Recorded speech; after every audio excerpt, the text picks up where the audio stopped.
আসসালামু আলাইকুম। আসলে যেই পরিমাণে গরম পড়েছে তাতে যদি ঠান্ডা ঠান্ডা একটা ফালুদা খাওয়া যায় তাহলে আমার মনে হয় তেমন বেশি একটা মন্দ হয় না। আর আজকের এই ফালুদাটা আমি ফালুদা মিক্স ছাড়াই আর কি তৈরি করব। ঠান্ডা ঠান্ডা ফ্রুটসের একটা ফালুদা যেটা খেলে আর কি মন প্রাণ সবই ভরে যাবে, আর কলিজাটাও একদম ঠান্ডা হয়ে যাবে, একটু রিল্যাক্স আর কি পাওয়া যাবে। তো আমি একটি হাঁড়ির ভিতরে এখানে 500 মিলি দুধ নিয়ে নিচ্ছি, আর এই দুধটা আমার আগে থেকে একটু জাল করা ছিল। আর এই দুধের ভিতরে আমি দিয়ে দিচ্ছি 3 টেবিল চামচ চিনি। আর আমার কাছে মিষ্টিটা একদম পারফেক্ট মনে হয়েছে। আপনারা চাইলে কিন্তু আরেকটু কমিয়েও দিতে পারেন, আবার আরেকটু বাড়িয়েও দিতে পারেন। তারপর একটু ভালো করে নেড়ে চেড়ে নেব। আর এটা কিন্তু পুষ্টিতে একদম ভরপুর, এটা তো আপনারা সবাই হয়তো বা বুঝতে পারতেছেন। তারপর এই দুধের ভিতরে আমি 2 টেবিল চামচ পরিমাণে একটু উঁচু করে গুঁড়ো দুধ দিয়ে দিচ্ছি। গুঁড়ো দুধটা দিলে কিন্তু খেতে খুব বেশি ভালো লাগে, তাই বলবো চেষ্টা করবেন এখানে গুঁড়ো দুধটা দেওয়ার জন্য। তারপরে আরেকটু ভালো করে জাল করে নেব। মাত্র 1 চামচ কর্নফ্লাওয়ার আমি পানিতে গুলে তারপরে এই দুধের ভিতরে মিক্স করে নিয়েছি, যাতে করে আমার এই দুধটা মানে আরেকটু গাঢ় হয়, আর সেটা কিন্তু খেতে ভালো হবে। দেখতে পাচ্ছেন আমারটা কেমন গাঢ় হয়েছে। এই অবস্থায় আমি এটা কিন্তু চুলাটা অফ করে নামিয়ে ঠান্ডা করে ফ্রিজে রেখে দেবো। মানে এটা ঠান্ডা হলে কিন্তু আরও গাঢ় হবে, আর এটা খেতেও ভালো লাগবে। আমি এটা 2-3 ঘন্টার জন্য নর্মাল ফ্রিজে রেখেছি ঠান্ডা হওয়ার জন্য। তো এখানে আমি আর একটা কড়াই নিয়েছি, আর কড়াইয়ের ভিতরে আমি এখানে 3 টেবিল চামচ সাবুদানা দিয়ে দিয়েছি, আর 2 কাপ পানি দিয়ে সাবুটা আমি সিদ্ধ করে নিব। এখানে আমি কোনো রকম লবণ চিনি কিচ্ছু অ্যাড করব না। সাবুটা যখন একদম মানে পানি পানি কালার হয়ে যাবে তখনই বুঝতে হবে যে এটা সিদ্ধ হয়ে গিয়েছে। তো এটা আমি নামিয়ে রাখছি আর পানি ঝরিয়ে রাখবো। আর একটা পাত্রে আমি পানি বসিয়ে দিয়েছি, আর এখানে যে কোকোলা নুডলস যেটা, এটা আমাদের বাসায় প্রায় থাকে, সেই নুডলসটা আমি এখানে ঢেলে দিয়েছি। আর এটা নুডলসটা আমি সিদ্ধ করে নেবো। আর নুডলসটা সিদ্ধর সময় কিন্তু আমি হালকা একটু লবণ দিয়েছি। তো আমার নুডলসটা সিদ্ধ হয়ে গেছে, আর এটা কিন্তু আমি পানিতে একটু ধুয়ে নিব। আর এখন ফালুদার জন্য আমি কিছু ফ্রুটস নিয়েছি, আর ফ্রুটসগুলো আমি একটু চাকু দিয়ে কুচি কুচি করে কেটে নিব। আমি একটা মোটামুটি ভালোই নামি দামি রেস্টুরেন্টে ফালুদাটা খেয়েছিলাম। সে জায়গায় আমি দেখেছি মানে কোনো রকম জেলেটিন ব্যবহার করে না, আর সেটা খেতে অনেক বেশি মজা হয়েছিল।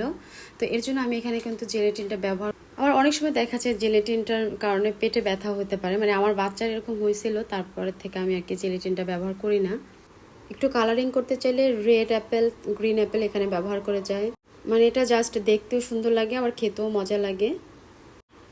এই জন্য আমি এখানে রেড কালার আর গ্রিন কালারের অ্যাপেলটা নিয়েছি। তো এখানে আমি আপেলগুলা কুচি কুচি করে কেটে নিব, মানে 2 রকমভাবে আমি এটা কেটেছি, সেটা আপনাদের সাথে শেয়ার করব। আর ভিডিওটি ভালো লাগলে প্লিজ রিকোয়েস্ট থাকবো চ্যানেলটি সাবস্ক্রাইব করার।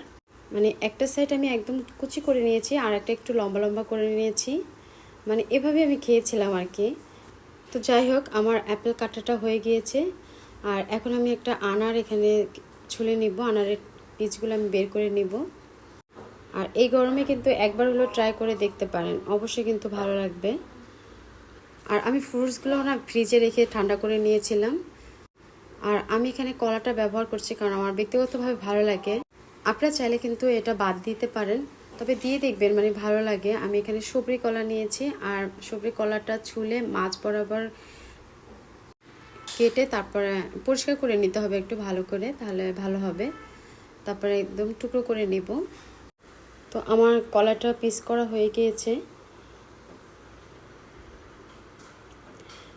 এখন আমি ফালুদাটা যেভাবে পরিবেশন করব আপনাদের শেয়ার করি। আমি দুধটা যে ফ্রিজে রেখেছিলাম, দেখেন ফ্রিজে রাখার পরে কতটা ঘন হয়ে গিয়েছে।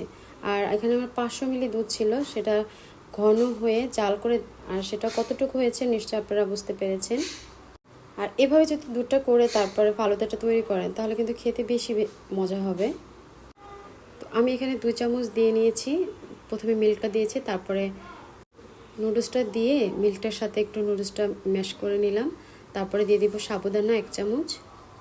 এটা কিন্তু চাইলে আপনারা একবারে বড় বাটিতেও করে নিতে পারেন, তবে একজন না এক এক রকমের আমার ঘরে পছন্দ করে, সেজন্য একটু আলাদা আলাদা করলাম আর কি।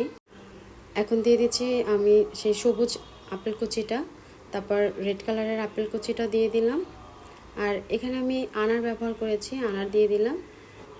এখানে আমি কিশমিশ দিয়ে দিচ্ছি, আর দিয়ে দিচ্ছি বাদাম কুচি। এখানে আমি কিশমিশ, কাজু বাদাম আর সামান্য একটু পরে পোস্ত বাদাম আমি এখানে কুচি করে কেটে দিয়ে দিচ্ছি। আর দিয়ে দিচ্ছি আমার কুচি করা সে কলা। বাদামটা দিয়ে দেখবেন, আসলে দিলে খুব বেশি ভালো লাগে। আর দিয়ে দিচ্ছি ভ্যানিলা আইসক্রিম। আপনারা আপনাদের পছন্দ অনুযায়ী যে কোনো ব্র্যান্ডের আইসক্রিমই এখানে ব্যবহার করতে পারেন। তারপরে যে লম্বা লম্বা করে কেটে রেখেছিলাম অ্যাপেলগুলো, এটা জাস্ট গার্নিশের জন্য এভাবে আমি সাজিয়ে দিলাম। তারপর উপর থেকে আরেকটু আনার আমি ছড়িয়ে দিয়েছি, আর দিয়ে দিচ্ছি রুয়াবজা। রুয়াবজাটা আপনারা না থাকলে কিন্তু নাও দিতে পারেন, তবে আমার বাসায় যেটা হয় মানে একজন রুয়াবজা পছন্দ করে, একজন করে না। এর জন্য আমি একজনের জন্য রুয়াবজা দিয়ে বানিয়েছি, আর আরেকজনের জন্য আমি রুয়াবজা ছাড়াই বানিয়েছি। সেটা আপনাদের সাথে একটু শর্ট করে আর কি শেয়ার করলাম।